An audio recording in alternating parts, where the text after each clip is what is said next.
Hi guys, it's Sophie. So I'm going to be talking about the Manbooker Longlist 2018 in this video. I know that there have been a few videos gone out already, but I am going to be doing the same as I've done for not last year but the 2 years before that, and I'm going to be reading along with the Manbooker Prize. I'm really excited for this. And I know that there are lots of people who feel that the booker has changed, that it's let them down, and all of these things, and I can understand those perspectives, just those who just aren't interested in it. But for me, the part of it that's so exciting is kind of twofold. It's mostly that it's something that people get on board with. It's something that lots of different people who review books in the paper or online will get together and read along and discuss. And that is something for me that feels as though it rarely happens apart from within prize scenarios. And I think the Manbooker, because it's so big, draws in lots and lots of different people to talk about it, and I love the sense of community, the sense that there is set dates by which things happen, the shortlist, and then the prize announcement, that you know that before you go in, and it just feels like I get a bit of bookish community. I think the other thing that I love about the Manbooker is I actually really do enjoy a lot of the kind of books that the Manbooker put out. I've had a lot of favourites that I've read in the last 2 or 3 years that have been Manbooker books that I never would have found out about otherwise, and so for me they are highlighting the kind of books I'm really into. So I do like the prize, and I'm dead excited to be chatting about it. Before I show you the long list, I just thought I'd explain what my plans are.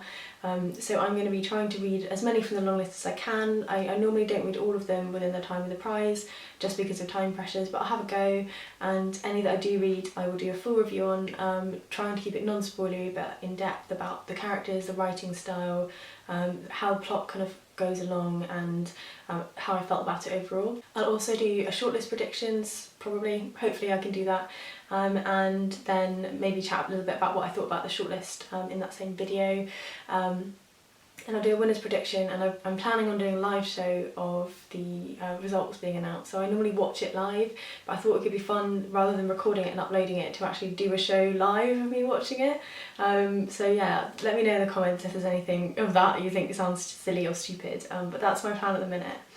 So I thought I'd chat about the books I've read already and the ones I own, and then the ones I haven't bought yet, and then I'll talk about the rest of them. So I've actually read 2 of them already, and the first one I have done a review on, but I will do a full review on it for this series, and that one is The Mars Room by Rachel Kushner.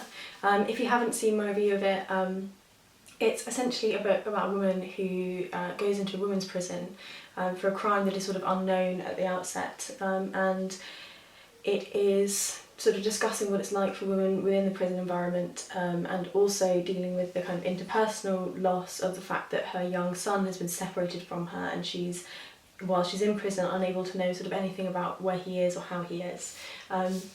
Yeah, I will do a full review on this one, but I did enjoy it. And the next one that I read, I spoke about a little bit but not too much, and that one is The Water Cure by Sophie Mackintosh. This is a dystopian novel about a group of young girls and their mother who live on a kind of deserted island complex, who are separated from all men apart from their father, because men in this particular world are very dangerous and almost infect women and hurt them or kill them. So yeah, I will do a full review of The Water Cure as well. The next one I've just started, and that one is The Overstory by Richard Powers, and this book is a strange, almost short story-esque thing to begin with. We go through a number of different characters of lots of different settings. We have sort of a kid who's like a computer whiz, we have someone who researches trees, we have families who do quite special things with their trees. One of them kind of photographs a tree that they've planted themselves over hundreds of years. Other families plant a specific tree for the birth of each child, and that's sort of that child's tree throughout their life. They all connect to trees in some way. The Overstory, the title, is actually the canopy of the tree, sort of above the kind of cathedral of trees, is how I like to think of it. And it goes through from roots to trunk to crown.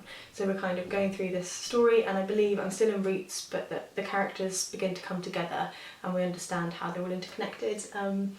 really liking the writing style of this so far. It reminds me of A Little Life, and I'm trying to think what the other one it reminded me of. It reminds me of A Doubter's Almanac by Ethan Kanan, and I really enjoyed both of those. So yeah, I'm only like 150 pages in so far, but hopefully I'm really going to like this one. And next we have In Our Mad and Furious City by Gunaratne. And this is a story, I'm not sure which city it's set in. Okay, I don't think it says what city it's set in, but it's set in a city in the UK with two young brothers who I believe are Muslims, and they're just kind of like having a summer. They're like playing football and getting a bit drunk and being a bit naughty and all of the things like teenage boys do in the summer. But a British soldier is killed and the community turns against them, and it's about how they fit into this world and the implications of what's happened to people, you know, who are outside of their community but who perceive things about their community differently after the attack of the soldier. Yeah, I hadn't heard about this one at all, but I do think it sounds really interesting. I'm not a fan of the cover, I actually really don't like it. I think it's a little bit dramatic for me, but I'm hoping I'm going to like it a lot. And then next, the ones I haven't bought. The first of those is Warlight by Ondaatje.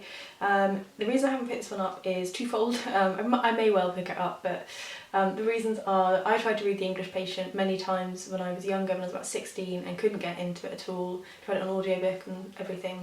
My boyfriend at the time loved it, and I just couldn't engage. And also, I'm never really a fan of World War I, World War II books. So I'm holding off on that one for a bit. And the next one that I haven't picked up is Washington Black by Edugyan, and I think this is a Canadian book, and I can't figure out for the life of me what it's exactly about. I know that it's about slavery, and I think it's based on a specific boat, but slavery stories I know obviously they're really difficult to read, but I find that they just don't draw me to read them. I find myself kind of repulsed and I don't tend to go there.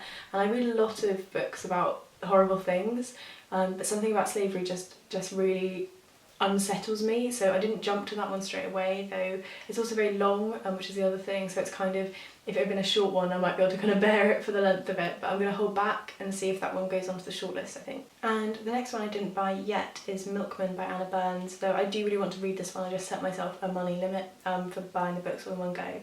And this is about a middle sister who's having an illicit affair with a man, and her family find out, and it changes all the family dynamics. It sounds a bit weird, and yeah, it sounds as though it's kind of maybe about siblings.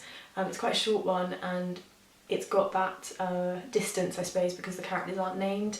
But with that one, I just had a limit, and it wasn't as high as some of the other ones that I did pick up. And the next one that I've yet to get is Snap by Belinda Bauer.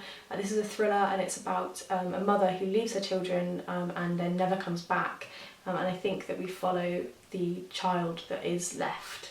I didn't get this one, even though I was kind of interested to see a thriller on the Manbooker list, just because I actually hadn't heard very good things about it already. I'd heard kind of it was fine, and I was interested in that one of the judges is a thriller writer, and thought, oh, I wonder if we'll have something really good, like Lullaby or something, I wondered. But this just didn't seem to be that special or different from what I've heard so far. So I may well pick it up later down the line, but at the moment it's not one that just draws me in. And then next we have the ones that I've ordered but have yet to arrive. And the first of those is From a Low and Quiet Sea by Donal. I know that this book is another one, I think, where we have three characters to begin with who somehow merge in, and it's talking around the concept of home. One of the characters is a refugee, I know that as well. The thing about this book that intrigues me, and one of the reasons why I wanted to buy it, is even though the story, the kind of, I think it's Irish, so one of the storylines is through Ireland, one is through Syria, and I can't remember the last one is. I'm not sure that it says. So there's these kind of interesting things going on, but it didn't draw me in enough. I didn't feel particularly attracted to that idea, but for the fact that near everyone I've heard talking about it has said that the book is like absolutely incredible, sort of changed their life or changed the way they think about something. And I've actually picked it up a few times and thought, do I want to buy it, and not done it yet. So this was more of a case of the Manbooker pushing me to do it. But I would say this is my outside might win, purely on the fact of the feedback that I've heard from people who have read it. Obviously I can't say that properly because I've yet to read really many of them. But from the outside, with the feedback that's been having anecdotally, I think this sounds like it could be a really good book. The next one is a really interesting one, and it's the one that's had probably the most attention, I think, in this year's prize, and that is Sabrina by Nick Dranso. And the reason why this one has sort of popped up in all the news feeds and everyone's chatting about it is because it's a graphic novel, and it's the first time the Manbooker's let a graphic novel in at all, which is interesting on its own. I think it's kind of interesting paired with the fact there's a thriller there, and whilst there probably have been thrillers in the past, it just feels as though there's a little bit of an opening away from literary fiction that it's been for the last few years. They did have that weird romance one I didn't like. But anyway, I think it's just kind of a broadening. There's a little bit of chat about why short stories aren't allowed. I think that actually they kind of are letting in things that are very similar to short stories. I'm not really sure of that one either. All That Man Is, I felt, was a short story collection, for example. So I think that needs to have a bit of thought maybe from what do they want this to be. But I'm glad that there's a graphic novel in there. I think that's really, really interesting. And this one is about a character called Sabrina who disappears from their post in the Air Force in the States, and it's sort of a little bit about conspiracy theories, a little bit about what's happened to them, a little bit about sanity, maybe a little bit about war. The things that I've heard spoken about this book more than that are that it's a kind of reflection of fake news and loss of intimacy and the increase in digital media as being a way that we communicate with other people. The judges said that a lot of the reason they chose books within this prize, they were thinking about things that were relevant for now, and I feel as though that's probably why this one has been picked. I'm interested to see how it goes. I think it is part 2 of a series, but I'm only going to read Sabrina. I think normally I can kind of pick up and see how I get on. I'm not sure what the other one's called, let's have a look. Yeah, so there is another one, it's called Beverly, which is the first part of a kind of broadly 2-part series, but I am just going to have a go at Sabrina and see how I get on. The next one is Everything Under by Daisy Johnson. And on the face of it, I think I could be interested in this one, or it could just completely not be my thing. It's about a woman who is thinking back on her childhood that she spent with her mother. She, as a young girl, had a made-up language, and she grew up to become a lexicographer, thinking about how dictionaries work and how languages work. She had a strange, very isolated childhood, living on a canal boat, I think, with her mum, and she's reminiscing on that time. I do sometimes like mother-daughter relationship books, but I feel as though there's a lot of them, and I want to see something different from this. I want to see something really intriguing in this relationship, and the blurbs or the reviews are speaking about how, as well as this being a book about the relationship, it's also one about the kind of underbelly of English life and the English countryside, and kind of understanding how England, whilst it can be a very tame, small, constricted place, can also feel mystical or otherworldly sometimes, and we have those kind of Celtic and pagan roots running through our culture that we forget a lot, and I think people who live quite closely with nature often seem to tap into that, so I wonder if there's going to be an element of that within Everything Under, and I wanted to give it a go. I'm pretty sure that Daisy Johnson is the person who wrote Fen, which is a short story collection that was middling reviews on BookTube, but the people who did like it really liked it. So we'll see how I get on with it. I don't think it's automatically one that isn't going to interest me, but I'm going in sceptical for Everything Under. And the next one is another kind of slightly out there one for this prize, and that is The Long Take by Robertson. This is about someone who's recently been discharged from military service and is suffering from PTSD and kind of wanders around America trying to find themselves again. I'm quite interested in that experience of kind of service people, especially with PTSD, because I have PTSD, and I had a relationship with someone who's in the forces, and those kind of two past things mean I'm like, oh cool, I'd like to learn about what PTSD can look like for someone else, and I kind of understand the military aspect to a point. But the thing that was really interesting about this one that's kind of different about it is that it's a book written in poetry, so it's a series of poems that tell an overall story of a novel, which again is opening up the prize, which again should indicate short stories should be just fine if there's lots of other things in there. It's very short, I think it's only like 60 pages or something, and I read Jane and Murder by Maggie Nelson recently. That's a non-fiction book told in poems. I actually thought it was very clever, so I'm hoping that the long take will be that same kind of feeling for me. And the last one to talk about is Normal People by Sally Rooney. I haven't read any Sally Rooney, but I've heard her spoken about quite a bit with conversations with friends. And I always thought they were a little bit too chick-litty for me. I think the covers of Conversations with Friends put me off, whilst the cover design is gorgeous. However, I'm going to give Normal People a shot because I've heard her spoken about so highly by lots of people who like the same things I do. Normal People is about a couple, one of whom, I think the girl, comes from quite a well-to-do family, and the partner comes from a really rubbish background, and I think is maybe working in the house of these people of a higher kind of social class. The two of them have a relationship, and it's about them negotiating that class difference whilst, you know, trying to interact with people as individuals. And I listened to something recently on What Page Were You On podcast, where they were speaking about how this book could potentially be thought of as one of those books that are often very male books about relationships that then are about something larger than that, relationships that kind of personify or simplify the life and the idea of love, and that those kind of books have been in the booker for quite a long time, and potentially this could be something similar from a kind of female perspective. So I'm interested to have a go at it anyway. I think that's probably one of the ones I'm most interested to have a go at, actually.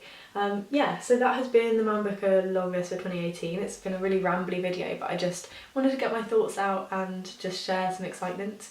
I'm going to be keeping on with the Overstory as my next read, but I am going to film and upload 2 review videos for the 2 I've read so far, and I'll do those quite quickly, I think, so that they're just up there, and then I'll be uploading and going as I go on. So yeah, hopefully you're excited. Let me know if any of those books sound interesting to you, and I'm kind of starting a little bit of like a new rule on the channel that I want to know if you like stuff. I'm not so interested in if you didn't like stuff, especially when I haven't read it, because I'm trying to keep lots of energy and enthusiasm here and make it really positive for me. So let me know if you're interested in them or if you loved them. If you're not interested or you hated them, just hold back. You know, I appreciate it, I do get it that not everyone likes the same things, but yeah, just kind of making my booktube a little bit of a positive space at the minute. I'll chat to you guys again soon for some reviews, some wrap-ups, some hauls, all of the good things. Bye!